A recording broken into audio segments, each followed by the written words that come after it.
Good evening, I'm Allie Corey. And I'm Mark Wilson, glad to have you with us tonight. First up at 6, we've got a Tampa father remains behind bars, no bond, caught in the middle of a neighborhood dispute over what's in his backyard, even though the city issued permits allowing Michael Martin to build this pool, a pickleball court, and a guest house.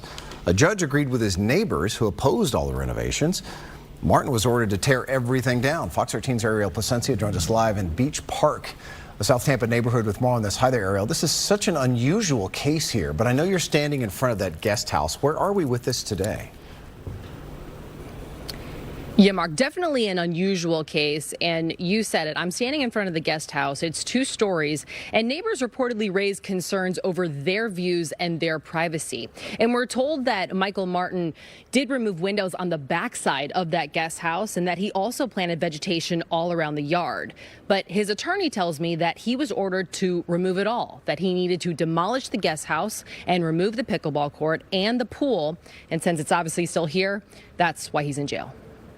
My dad's a very open, happy guy. The last time 18-year-old Misha Martin saw her father was when he was arrested last month.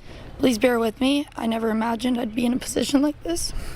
Michael Martin's family and legal team spoke Tuesday, saying they've been getting questions about this unusual case. So wanted to be able to bring some clarity and to at least explain how we've gotten here. Martin's civil attorney shared a copy of this plat with us, marking in yellow the Beach Park properties Martin bought back in 2017. And a well-known and frequently used city process went through a couple of reconfigurations of those properties. The end result? 3 different lots. The Tampa father built his home on the middle one.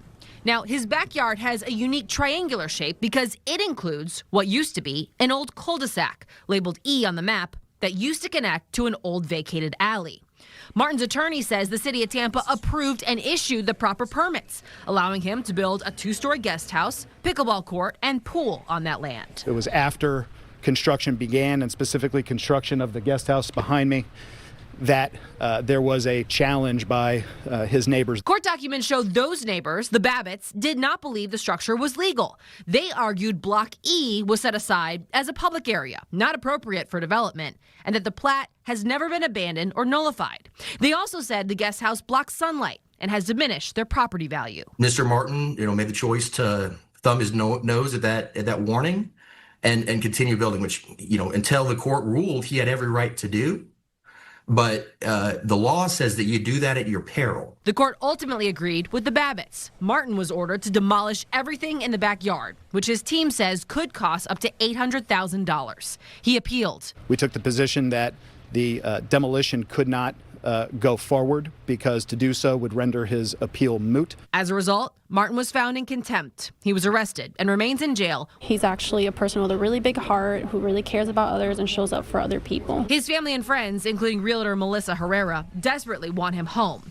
This legal battle, she adds, is also prompting questions from her real estate clients. This case is saying that permits are not valid, which that shouldn't be the case. And today, Michael Martin's legal team said they were going to submit a renewed application to the city asking for a replat. They said they're also challenging the court's jurisdiction when it comes to that decision to find him in contempt.